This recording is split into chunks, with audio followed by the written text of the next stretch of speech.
Dear students, business management in മറ്റൊരു ക്ലാസ്സിലേക്ക് കൂടി സ്വാഗതം.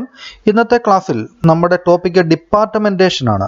അപ്പോൾ എന്താണ് ഡിപ്പാർട്ട്മെന്റേഷൻ? അതിന്റെ മീനിങ്ങും ഡെഫിനിഷനും ഒപ്പം തന്നെ പ്രോസസ് ഓഫ് ഡിപ്പാർട്ട്മെന്റേഷനും നീഡ് ആൻഡ് ഇമ്പോർട്ടൻസ് ഓഫ് ഡിപ്പാർട്ട്മെന്റേഷനും കൂടാതെ പ്രധാനമായിട്ടും മെത്തേഡ്സ് ഓഫ് ഡിപ്പാർട്ട്മെന്റേഷന്റെ വിവിധങ്ങളായിട്ടുള്ള മെത്തേഡ്സും നമ്മൾ പഠിക്കുമെന്ന്.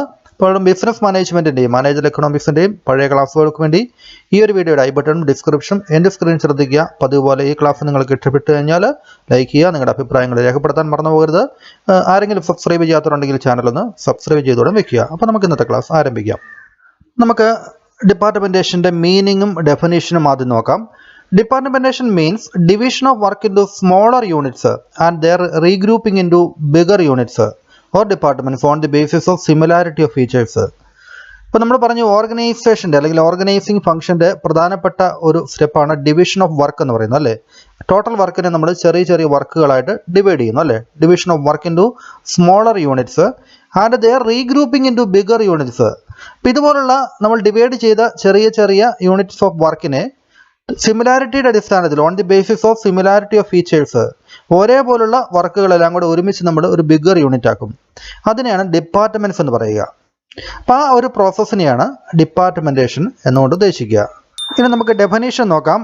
ഡിപ്പാർട്ട്മെന്റലൈസേഷൻ അല്ലെങ്കിൽ departmentation is the grouping of jobs, process and resources into logical units to perform some organisational task. Pearce and Robinson എന്ന ആളുടെ ഡെഫിനേഷനാണ്. ഇപ്പോൾ ഡിപ്പാർട്ട്മെന്റലൈസേഷൻ എന്ന് പറയുന്നത് it is the process of grouping of jobs. ജോബുകളെ ചെറിയ ചെറിയ ജോബുകളെ നമ്മൾ ഗ്രൂപ്പ് ചെയ്യുന്നു, അല്ലെങ്കിൽ പ്രോസസ്സുകളെ ഗ്രൂപ്പ് ചെയ്യുന്നു, അല്ലെങ്കിൽ റിസോഴ്സസിനെ നമ്മൾ ഒരുമിച്ച് കൂട്ടുന്നു ഇൻറ്റു ലോജിക്കൽ യൂണിറ്റ്സ്. അതിനെ ചില ലോജിക്കൽ ബേസിൻ്റെ അടിസ്ഥാനത്തിൽ അല്ലെങ്കിൽ യുക്തിപരമായിട്ട് നമ്മൾ ആദ്യം പറഞ്ഞു സിമിലാരിറ്റിയുടെ ബേസിലാണ് അതിനെ നമ്മൾ ഗ്രൂപ്പ് ചെയ്യുന്നതെന്ന് പറയുന്നത് അല്ലേ. അതുപോലെ ലോജിക്കലായിട്ടുള്ള യൂണിറ്റുകളായിട്ട് നമ്മൾ തരംതിരിക്കുന്നു to perform some organisational task. ഓർഗനൈസേഷൻ്റെ ആ ഒരു ടാസ്ക് പെർഫോം ചെയ്യുന്നതിന് വേണ്ടി. അപ്പോൾ അതിനെയാണ് ഡിപ്പാർട്ട്മെന്റലൈസേഷൻ എന്ന് പറയുക. ഇനി നമുക്ക് ഡിപ്പാർട്ട്മെന്റേഷന്റെ പ്രോസസ്സും നീഡ് ആൻഡ് ഇമ്പോർട്ടൻസും പോയിന്റ് വൈസ് ആയിട്ടാണെങ്കിൽ ഒന്ന് പഠിച്ചു വയ്ക്കാം. ഐഡന്റിഫിക്കേഷൻ ഓഫ് വർക്കാണ്. ആദ്യം നമ്മൾ വർക്ക് ഐഡന്റിഫൈ ചെയ്യുന്നു. ഏതൊക്കെ ജോലികളാണ് ഉള്ളത് എന്നുള്ളത് നമ്മൾ ഐഡന്റിഫൈ ചെയ്യുന്നു. ഒരു സ്ഥാപനത്തിൽ ഏതൊക്കെ ജോലികളാണ് എന്നുള്ളത് കണ്ടുപിടിക്കുക എന്നുള്ളതാണ് ഐഡന്റിഫിക്കേഷൻ ഓഫ് വർക്ക് എന്നുള്ള ഉദ്ദേശിക്കുക. Then these works are analysed in detailed ആയിട്ട് നമ്മൾ ഓരോ വർക്കിനെ നമ്മൾ അനലൈസ് ചെയ്യുന്നു. Analysis of details of each work. Description of the function of the organisation. അതിനുശേഷം ഓർഗനൈസേഷൻ്റെ ഫംഗ്ഷൻ എന്തൊക്കെയാണ്, ഓർഗനൈസേഷൻ്റെ ധർമ്മങ്ങൾ എന്തൊക്കെയാണ്, ഓർഗനൈസേഷനിൽ ഓവറോൾ ഒബ്ജക്റ്റീവ് നേടുന്നതിന് വേണ്ടിയുള്ള ഫംഗ്ഷൻസ് എന്തൊക്കെയാണെന്നുള്ളത് നമ്മൾ ഡിസ്ക്രൈബ് ചെയ്യുന്നു, തീരുമാനിക്കുന്നു. Entrusting the function to a separate person who have specialised in the respective field. ഇപ്പോൾ ഈ ഒരു സെപ്പറേറ്റ് അതായത് ഈ ഫംഗ്ഷൻസിനെ എല്ലാം നമ്മൾ ഓരോ സെപ്പറേറ്റ് പേഴ്സൺസിനായിട്ട് ഓരോ ഡിപ്പാർട്ട്മെന്റിലേക്കായിട്ട് നമ്മളിതിനെ എൻട്രസ്റ്റ് ചെയ്യുന്നു, ഏൽപ്പിച്ചു കൊടുക്കുന്നു. Who have specialised in the respective field. ഓരോ ഡിപ്പാർട്ട്മെന്റ് ഹെഡും അല്ലെങ്കിൽ ഡിപ്പാർട്ട്മെന്റും ഈ ഒരു ഫീൽഡിൽ കൂടുതൽ വൈദഗ്ധ്യം നേടിയിട്ടുള്ള ആളായിരിക്കും. Then fixing the scope of authority and responsibility. അപ്പോൾ ഇങ്ങനെ ഡിപ്പാർട്ട്മെന്റിലായിട്ട് തിരിച്ചു കഴിഞ്ഞാൽ പിന്നീടുള്ള കാര്യം എന്ന് പറയുന്നത് we are fixing the scope of authority and responsibility. ഈ ഒരു ഡിപ്പാർട്ട്മെന്റിന്റെ അതോറിറ്റി എത്രമാത്രമാണ്, അവരുടെ റെസ്പോൺസിബിലിറ്റി എത്രമാത്രമാണ് എന്നുള്ള കാര്യങ്ങൾ. ഡിപ്പാർട്ട്മെന്റ് ഹെഡാണ് ഒരു ഡിപ്പാർട്ട്മെന്റിന്റെ മേധാവി എന്ന് പറയുന്നത് അല്ലേ. അപ്പോൾ ഡിപ്പാർട്ട്മെന്റ് ഹെഡിന് ഉള്ള അതോറിറ്റിയും റെസ്പോൺസിബിലിറ്റിയും എല്ലാം ഫിക്സ് ചെയ്യുക എന്നുള്ളതാണ് ഡിപ്പാർട്ട്മെന്റേഷന്റെ അവസാനത്തെ പ്രോസസ്സ്. ഇനി നീഡ് ആൻഡ് ഇമ്പോർട്ടൻസ് ഓഫ് ഡിപ്പാർട്ട്മെന്റേഷൻ. ഡിപ്പാർട്ട്മെന്റേഷന്റെ നീഡും ഇമ്പോർട്ടൻസും നോക്കാം. It increases the operating efficiency of the employees. ഓരോ ഡിപ്പാർട്ട്മെന്റിലായിട്ട് നമ്മൾ തരംതിരിക്കുമ്പോൾ നമ്മൾ ആദ്യം പറഞ്ഞു വൈദഗ്ധ്യമുള്ള ആൾക്കാരാണ് ഓരോ ഡിപ്പാർട്ട്മെന്റിലേക്ക് നമ്മൾ തിരഞ്ഞെടുക്കുന്നത് അല്ലേ. അപ്പം അങ്ങനെ വരുമ്പോൾ ഓരോ എംപ്ലോയിയുടെയും ഓപ്പറേറ്റിംഗ് എഫിഷ്യൻസി, അവർക്കറിയാവുന്ന ജോലി റിപ്പീറ്റഡ് ആയിട്ട് ചെയ്തുകൊണ്ടിരിക്കുമ്പോൾ അവർ ആ ജോലിയിൽ കൂടുതൽ നിപുണരായിത്തീരും, കൂടുതൽ വൈദഗ്ധ്യമുള്ളവരായി തീരും. Then it makes the executive to be alert and efficient in his duties. അപ്പോൾ അവിടെ ഓരോരുത്തരും ഓരോ ഡിപ്പാർട്ട്മെന്റിലും ജോലി ചെയ്യുന്ന എക്സിക്യൂട്ടീവ്സ് അവരുടെ ഡിപ്പാർട്ട്മെന്റ് കൂടുതൽ മെച്ചപ്പെടുന്നതിന് വേണ്ടി കൂടുതൽ ശ്രദ്ധയോടെ അലർട്ടായിട്ട് എഫിഷ്യൻ്റ് ആയിട്ട് അവരുടെ ഡ്യൂട്ടി ചെയ്യും. then it increases the prestige and skill of the departmental head. അപ്പോൾ ഓരോ ഡിപ്പാർട്ട്മെന്റ് ആയിട്ട് തിരിക്കുന്നു, ആ ഡിപ്പാർട്ട്മെന്റ് ഹെഡായിട്ട് നിൽക്കുക എന്ന് പറയുന്നത് ഓരോരുത്തരുടെ പ്രസ്റ്റീജ് ഇഷ്യൂ ആണ്, അല്ലെങ്കിൽ അവരുടെ അഭിമാനത്തോടെ അവർക്ക് മനസ്സിലാക്കാൻ പറ്റുന്ന ഒരു കാര്യമാണ് അല്ലേ. അപ്പോൾ അങ്ങനെ ഡിപ്പാർട്ട്മെന്റുകളായിട്ട് തിരിച്ചിട്ട് ഓരോ ഡിപ്പാർട്ട്മെന്റിന്റെയും പരമാവധി എഫിഷ്യൻസി കൊണ്ടുവരാൻ വേണ്ടി ആ ഡിപ്പാർട്ട്മെന്റൽ ഹെഡുമാർ ശ്രദ്ധിക്കും. It makes the departmental heads efficient. അപ്പോൾ അങ്ങനെ വരുമ്പോൾ കൂടുതൽ നന്നായിട്ട് വർക്ക് ചെയ്യുമ്പോൾ കൂടുതൽ എഫിഷ്യൻ്റ് ആയിട്ട് ഡിപ്പാർട്ട്മെന്റ് ഹെഡുകൾ മാറുന്നു. Further expansion of the organisation is possible. ഒരു തുടക്കത്തിൽ 2-3 ഡിപ്പാർട്ട്മെന്റ് ഉണ്ടെങ്കിൽ ആ സ്ഥാപനം വളരുന്നതനുസരിച്ച് നമുക്ക് കൂടുതൽ ഡിപ്പാർട്ട്മെന്റുകൾ കൊണ്ടുവരാൻ സാധിക്കും അല്ലേ. ഇപ്പോൾ ഫർദർ എക്സ്പാൻഷൻ ഓഫ് ഓർഗനൈസേഷൻ്റെ കൂടുതൽ വികസനത്തിന് വേണ്ടി നമുക്ക് സാധ്യമാക്കുന്നു. It gives advantage like facilitating, പല കാര്യങ്ങൾക്കും ഇത് കൂടുതൽ അഡ്വാൻറ്റേജസ് ആണ്. ബഡ്ജറ്റ് പ്രിപ്പറേഷൻ്റെ സമയത്ത് ബഡ്ജറ്റ് പ്രിപ്പറേഷന് വേണമെങ്കിൽ നമുക്ക് ഫിനാൻസ് ഡിപ്പാർട്ട്മെന്റിനെ ആ ഒരു ജോലി ഏൽപ്പിക്കാം. Effective control of expenditure control ചെയ്യാൻ, അറ്റൈനിങ് സ്പെഷ്യലൈസേഷൻ കൊണ്ടുവരാൻ, ബെറ്റർ കോർഡിനേഷൻ ഏകോപിപ്പിക്കാൻ വേണ്ടി, അങ്ങനെ പല കാര്യങ്ങൾക്കും ഇത്തരത്തിലുള്ള ഡിപ്പാർട്ട്മെന്റേഷൻ കൂടുതൽ ഉപകാരപ്പെടുന്നുണ്ട്. ഇനി വളരെ പ്രധാനപ്പെട്ട ഒരു ടോപ്പിക്കാണ് മെത്തേഡ്സ് ഓഫ് ഡിപ്പാർട്ട്മെന്റേഷൻ. ഡിപ്പാർട്ട്മെന്റേഷൻ്റെ മെത്തേഡ്സ് ഏതൊക്കെയാണ്, എങ്ങനെയാണ്, എന്തിൻ്റെ ബേസിലാണ് ഡിപ്പാർട്ട്മെന്റേഷൻ നടത്തുക എന്നുള്ളത്. The following are the basis of dividing responsibility within an organisation structure. ഇപ്പോൾ ഒരു ഓർഗനൈസേഷൻ സ്ട്രക്ചറിൽ നമുക്ക് റെസ്പോൺസിബിലിറ്റിയൊക്കെ ഡിവൈഡ് ചെയ്തുകൊണ്ട് ഡിപ്പാർട്ട്മെന്റേഷൻ നടത്തുന്നതിനുള്ള ബേസുകളാണ് താഴെ പറയുന്നത്. പ്രധാനമായിട്ടും 6 രീതിയിലാണ് ഡിപ്പാർട്ട്മെന്റേഷൻ നടത്തുക. ഒന്ന് functional departmentation, product wise departmentation, territorial or geographical departmentation, customer wise departmentation, process or equipment wise departmentation, combined or composite form of departmentation. അപ്പോൾ നമുക്കത് ഓരോന്നായിട്ട് നോക്കാം. ഒന്നാമത്തത് ഫങ്ഷണൽ ഡിപ്പാർട്ട്മെന്റേഷൻ ആണ്. It refers to the grouping the activities of an enterprise on the basis of functions. ഇപ്പോൾ ഇവിടെ നമ്മൾ departmentation നടത്തുന്നത് അല്ലെങ്കിൽ ആക്ടിവിറ്റീസിനെ ഗ്രൂപ്പ് ചെയ്യുന്നത് it is on the basis of functions. ഫങ്ഷൻസിൻ്റെ അടിസ്ഥാനത്തിലാണ് നമ്മൾ ഇവിടെ ഗ്രൂപ്പിംഗ് നടത്തുക. ഫങ്ഷൻസ് എന്ന് ഉദ്ദേശിക്കുന്നത് പ്രൊഡക്ഷൻ ഫംഗ്ഷൻ ആകാം, സെയിൽസ് ഫംഗ്ഷൻ ആകാം, പർച്ചേസ് ഫംഗ്ഷൻ ആകാം, ഫിനാൻസ് അല്ലെങ്കിൽ personal functions.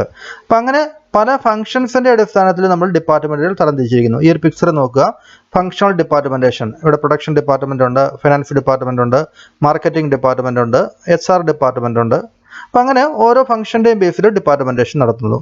The actual number of departments in which an enterprise can be divided depends upon the size of the establishment and it's nature.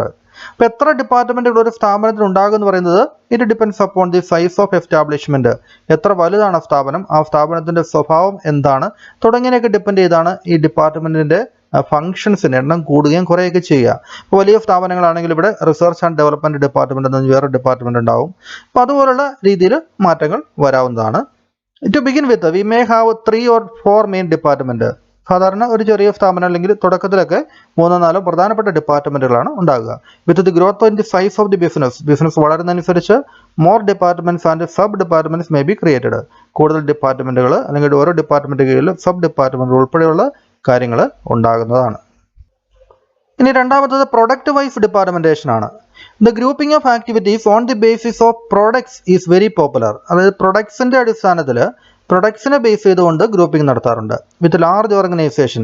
ഇപ്പോൾ distinct type of products, പലതരത്തിൽ പ്രൊഡക്റ്റുകൾ manufacture ചെയ്ത് പുറത്തിറക്കുന്ന വലിയ ഓർഗനൈസേഷൻസിലാണ് ഇങ്ങനെ product vice ആയിട്ടുള്ള departmentation നടത്തുക. Under this method all activities related to one type of product are put together under one department. ഒരു പ്രൊഡക്റ്റുമായിട്ട് ബന്ധപ്പെട്ട എല്ലാ ആക്ടിവിറ്റീസും അത് എല്ലാം കൂടി ഒരൊറ്റ ഡിപ്പാർട്ട്മെൻറ്റ് കീഴിലാകുന്നു. Are put together under one department under the direction of production manager. Production മാനേജറുടെ നേരിട്ടുള്ള നിയന്ത്രണത്തിൻ്റെ കീഴിൽ അത് ആക്കുന്നു. അപ്പോൾ അതായത് ഇപ്പോൾ നോക്കുക, ഇപ്പോൾ 2 വീലർ ഡിപ്പാർട്ട്മെൻറ്റ് ഒരു ഓട്ടോമൊബൈൽ കമ്പനി ആണെങ്കിൽ an automobile company for instance may have different departments dealing in 2 wheeler, 3 wheeler, 4 wheeler, heavy Motors. അങ്ങനെ എല്ലാ തരത്തിലുള്ള വണ്ടികളും മാനുഫാക്ചർ ചെയ്ത് പുറത്തിറക്കുന്ന ഒരു ഓട്ടോമൊബൈൽ കമ്പനി ആണെങ്കിൽ ഇത്തരത്തിലുള്ള ഒരു ഡിപ്പാർട്ട്മെൻറ്റേഷൻ നടത്താം. 2 വീലറിന് മാത്രമായിട്ടൊരു ഡിപ്പാർട്ട്മെൻറ്റ്, 3 വീലറിന് മാത്രമായിട്ട് ഡിപ്പാർട്ട്മെൻറ്റ്, 4 വീലറിൻ്റെ ഡിപ്പാർട്ട്മെൻറ്റ്, ഹെവി മോട്ടോഴ്സിൻ്റെ മറ്റൊരു ഡിപ്പാർട്ട്മെൻറ്റ്. അപ്പോൾ അങ്ങനെയായിട്ട് നമുക്ക് തരംതിരിക്കാവുന്നതാണ്. അപ്പോൾ product wise departmentation is also known as multi functional product departmentation. ഇപ്പോൾ ഇതിന് പറയുന്ന മറ്റൊരു പേരാണ് മൾട്ടി ഫങ്ഷണൽ പ്രൊഡക്റ്റ് ഡിപ്പാർട്ട്മെൻറ്റേഷൻ എന്ന് പറയും. അപ്പോൾ അതായത് ഓരോ പ്രൊഡക്റ്റും അതിനുവേണ്ടി ഒരു ഡിപ്പാർട്ട്മെൻറ്റ് ഉണ്ടാകുമ്പോൾ അതിൻ്റെ കീഴിലുള്ള ഫങ്ഷൻസ് എല്ലാം ആ ഡിപ്പാർട്ട്മെൻറ്റിൽ തന്നെയാണ് കൈകാര്യം ചെയ്യുക. ഇപ്പോൾ 2 വീലർ ഡിപ്പാർട്ട്മെൻറ്റ് കീഴിലായിട്ട് അതിൻ്റെ ഫിനാൻസ് ഫംഗ്ഷന്, അതിൻ്റെ പ്രൊഡക്ഷൻ ഫംഗ്ഷന്, സെയിൽസ് ഫംഗ്ഷന്, അതെല്ലാം പ്രത്യേകം സബ് ഡിപ്പാർട്ട്മെൻറ്റുകൾ ഉണ്ടാവും. Because each department product department handles all the functions concerning it. ഓരോ പ്രൊഡക്റ്റുമായിട്ട് ബന്ധപ്പെട്ട എല്ലാ ഫംഗ്ഷൻസും അതാ ഡിപ്പാർട്ട്മെൻറ്റ് തന്നെയാണ് കൈകാര്യം ചെയ്യുന്നത്. അതുകൊണ്ടാണ് ഇതിന് മൾട്ടി ഫങ്ഷണൽ പ്രൊഡക്റ്റ് ഡിപ്പാർട്ട്മെൻറ്റേഷൻ പറയുക. ഇപ്പോൾ ഇവിടെ ഇത്ര ഓർത്തിരിക്കേണ്ടത് പ്രൊഡക്ട്സിൻ്റെ അടിസ്ഥാനത്തിൽ നമ്മൾ ഡിപ്പാർട്ട്മെൻറ്റേഷൻ നടത്തുമ്പോൾ എക്സാമ്പിൾ സഹിതം നിങ്ങൾ എക്സാമിന് എഴുതുകയാണെങ്കിൽ ഈ ഒരു പിക്ചർ സഹിതം നിങ്ങൾ കോട്ട് ചെയ്ത് എഴുതുമ്പോൾ നിങ്ങൾക്ക് കൂടുതൽ മാർക്ക് സ്കോർ ചെയ്യാൻ സാധിക്കും. ഇപ്പോൾ പ്രൊഡക്റ്റ് വൈസ് ഡിപ്പാർട്ട്മെൻറ്റേഷൻ അത്രയേ ഉള്ളൂ. അടുത്തത് മൂന്നാമത്തത് ടെറിട്ടോറിയൽ ഓർ ജോഗ്രഫിക്കൽ ഡിപ്പാർട്ട്മെൻറ്റേഷൻ ആണ്. ടെറിട്ടറിയുടെ അടിസ്ഥാനത്തിൽ, ഒരു പ്രദേശത്തിൻ്റെ അടിസ്ഥാനത്തിൽ അല്ലെങ്കിൽ ജോഗ്രഫിക്കലായിട്ട് ഭൂമിശാസ്ത്രപരമായിട്ട് നമുക്ക് ഡിപ്പാർട്ട്മെൻറ്റേഷൻ നടത്താം. When several activities of an enterprise are geographically dispersed in different locations, territorial or geographical departmentation may be adopted. അതായത് ഒരു സ്ഥാപനത്തിൻ്റെ പ്രവർത്തനങ്ങളെല്ലാം ജോഗ്രഫിക്കലി ഡിസ്പേഴ്സ്ഡ് ആണെങ്കിൽ, ഭൂമിശാസ്ത്രപരമായിട്ട് ഡിസ്പേഴ്സ്ഡ് എന്ന് ഉദ്ദേശിക്കുന്ന പല ഭാഗങ്ങളായിട്ട് ചിതറിക്കിടക്കുന്നത് അല്ലേ.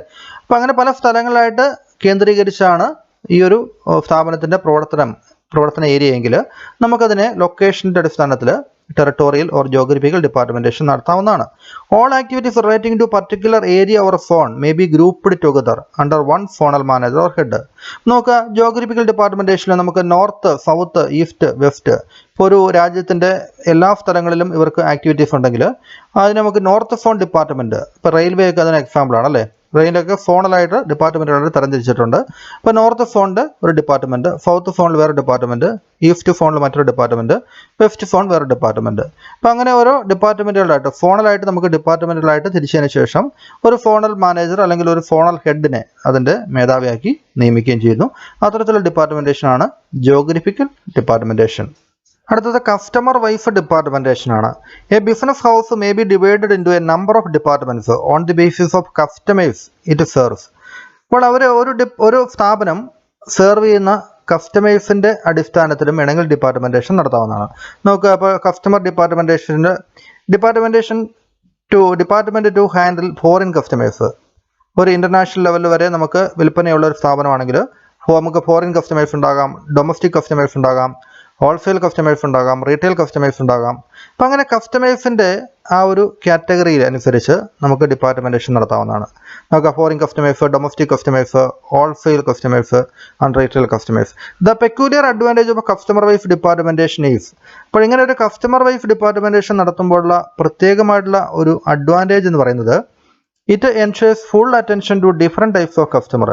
ഇപ്പോൾ ഓരോ കസ്റ്റമറിൻ്റെ അടിസ്ഥാനത്തിൽ നമുക്ക് ഡിപ്പാർട്ട്മെൻറ്റേഷൻ നടത്തുന്നതുകൊണ്ട് ഓരോ കസ്റ്റമർക്കും അനുസരിച്ചുള്ള അറ്റൻഷൻ, അവർക്ക് എന്താണോ ആവശ്യം അവരുടെ നീഡ് പരിഗണിച്ചുകൊണ്ട് നമുക്ക് സർവീസ് കൊടുക്കാൻ സാധിക്കും.